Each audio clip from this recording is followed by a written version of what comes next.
अस्सलाम वालेकुम, मैं हूं यास्मीन आफ्ताब अली।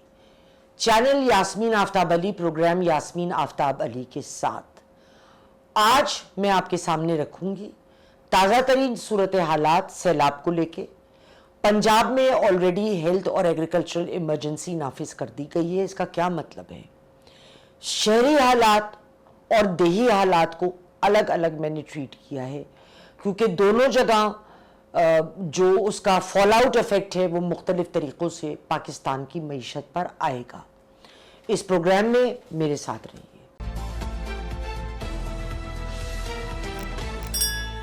हेल्थ और एग्रीकल्चरल इमरजेंसी पंजाब में नाफिज हो चुकी है। ये कुछ दिनों पहले की खबर है, लेकिन फसलें शदीद बारिश सैलाब की वजह से तबाह हो गई हैं, रही नहीं। सब्जियां और दीगर अशिया बहुत महंगी हो गई हैं। आप जाके बाजार में सब्जियों का रेट पूछें, जो सब्जी जिस रेट पे सैलाब से पहले थी अब उसकी कीमत आधी हद तक बढ़ गई है, आगे और बढ़ेगी। कई बरस पहले मुझे याद है कि इंडिया से हम टमाटर मंगाते थे, तो अभी तो जो सप्लाई एंड डिमांड फैक्टर है ना, अभी तो कुछ सब्जियां हमारे पास हैं, जो भी थोड़ी बहुत फसल बची हुई है, जो रह गया है वो बिक रहा है। जब कमी हो जाएगी और हमें इंपोर्ट करनी पड़ेगी, क्योंकि डिमांड तो होगी, तो उसका रेट और महंगा होगा, क्योंकि उस पर टैक्सेस वगैरह भी शामिल होते हैं। जो इलाके सैलाब की जद में हैं वो एक जोहर कर इख्तियार कर गए। गंदा पानी, गलीज पानी, जो वाटर बॉर्न डिजीजेस या गंदे पानी से पैदा हुई हुई बीमारियों को बड़ी तेजी से फैला रहा है। इसमें सरे फहरिस्त डायरिया और कॉलरा है। यही नहीं, सैलाब ने एक और तोहफा जो हमारे अवाम को दिया है वो है सांप। मेरी नॉलेज में ऐसे बहुत सारे केसेस आए हैं जहां लोगों को सांप ने डसा है। अब सैलाब से सताए हुए लोग, घर बार तो उनके तबाह हो गए, फसलें रही नहीं, खाने को कुछ है नहीं, नंगे पांव गंदा पानी। लेकिन हमारी सीएम साहिबा लाइफ जैकेट पहने कश्ती में सैर करते हुए फोटोशूट करवाती हुई हमें जरूर नजर आई। उन्हें शर्म आनी चाहिए।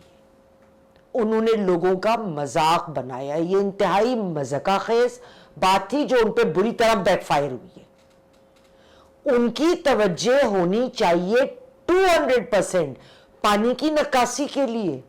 उसका वो क्या कह रही हैं? क्या वो दूरबीन लेके किश्ती की सैर करते हुए पानी की तह तक पहुंचना चाह रही थी? It was disgusting. हमारा सारा अमला पंजाब में और दूसरे इलाकों में, उनका अमला इस चीज पे फोकस्ड होना चाहिए कि जो पानी खड़ा है उसको जल्द अज जल्द ड्रेन किया जाए, क्योंकि हमारे यहाँ इंफ्रास्ट्रक्चर पे तो तवज्जो नहीं है। मैंने अपने पिछले व्लॉग्स में बात करी थी डिफॉरेस्टेशन और लैक ऑफ इंफ्रास्ट्रक्चर पे। और पिछले सैलाब में 2022 के बिलावल भुट्टो जरदारी ने 11 अरब रुपया कमिट करवाया था दुनिया में जाकर लोगों से। अब हम लोग फॉलोअप करने की आदत नहीं है, मुझे भी नहीं पता कि उसमें से कितना एक्चुअली आया था, लेकिन हुआ क्या था, उस पर टका नहीं खर्च हुआ इंफ्रास्ट्रक्चर पे। वो आपके फायर फाइटिंग के लिए नहीं था, वो इसलिए था कि आप अपना इंफ्रास्ट्रक्चर दुरुस्त करें, ताकि अगर इस किस्म के हालात दोबारा पैदा होते हैं तो आपके पास वो एक बुनियाद खड़ी हो कि आप उस मामले को हैंडल कर सकें और मामलात इतना ज़्यादा बिगाड़ की तरफ ना जाएं। मगर हमने क्या किया? सत्तू का पानी पी के सो गए, ये किया। अब अगर हम बात करते हैं कि शहरों की, तो शहरों की हालत कोई अच्छी तो नहीं है। मैं खुद एक शहर में बैठी हूं। यहां जब बारिशों ने तबाही मचा दी, लोगों के घर टूटे, हमने कितनी वीडियोस देखी कि जो गैर कानूनी तौर पर बनाई गई थी सोसाइटीज। मिसाल के तौर पे ये पार्क व्यू जिसका बड़ा आया जिक्र, वो तो घर तबाह हो गए, पानी अंदर आ गया, सब आप देख चुके हैं। उस पर मैं क्या ज्यादा लंबी बात कर सकती हूँ। इसके अलावा जो बीमारियां हैं वो यहाँ इस कदर हैं कि आप समझे ना, क्योंकि बहुत जगहों पर गटर और पीने के पानी की लाइन मिक्सअप हो गई है। اور یہ بات مجھے کیسے پتا چلی؟ میری ایک میڈ کا پوتا بیچارہ بالکل چھوٹا سا بچہ اور مرنے کے قریب ہو گیا تھا، اللہ معاف کرے. میں نے اس کو وہ جو یہ کرتے ہیں نا، وہ کمپاؤنڈر ہمارے یہاں لو لائنگ ایریاز میں کلینک کھول کے بیٹھ جاتے ہیں، ادھر جا کے دکھا رہی تھی. میں نے بہت ڈانٹا، میں نے کہا اس کو چلڈرن ہاسپٹل یا جنرل لے کر جاؤ، اس کی حالت اچھی نہیں ہے. جب وہاں گئے تو پتا چلا اس کو کولرا تھا، اور وہ مجھے بتانے لگی کہ باجی اتنی بر وقت آپ کی ڈانٹ پہ میں پہنچ گئی، ورنہ اس نے نہیں بچنا تھا.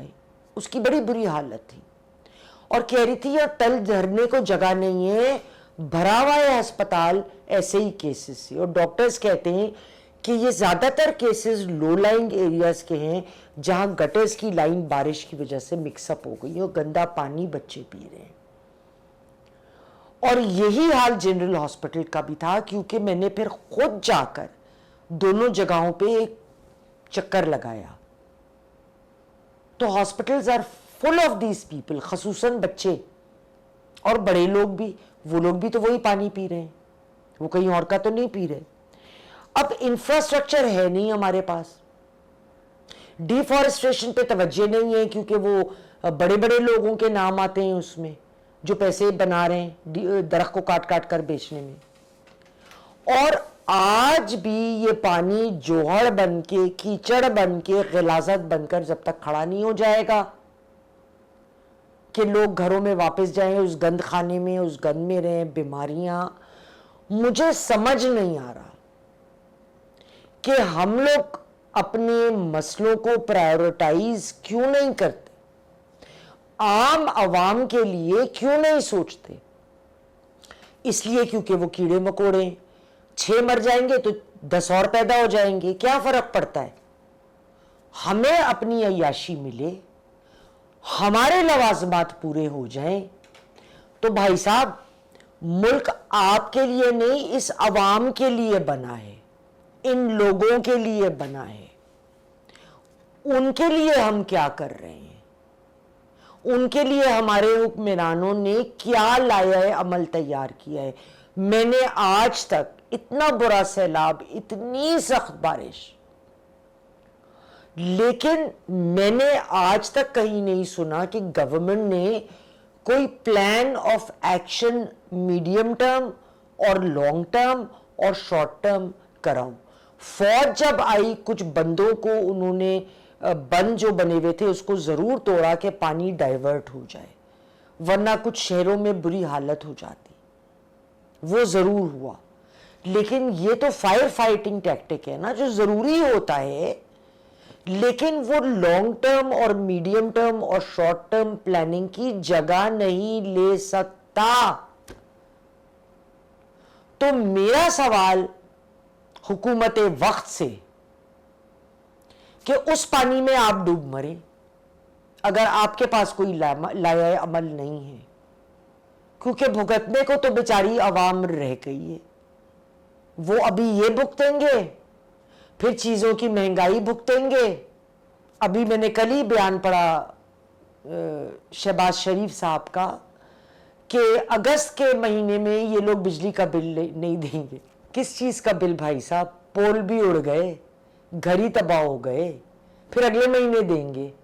کوئی اللہ تعالیٰ کی غیبی امداد آئے گی جو سب کچھ ویسا ہی ہو جائے گا جیسے پہلے تھا، تو وہ اس پوزیشن میں آ جائیں گے بل دینے کے. یار خدا کا خوف کریں. ہمیں پلاننگ کی ضرورت ہے، اسٹریٹجی کی ضرورت ہے. یہ صرف لیپا پوتی ہے. اگلے پروگرام میں پھر ملیں گے. خدا حافظ.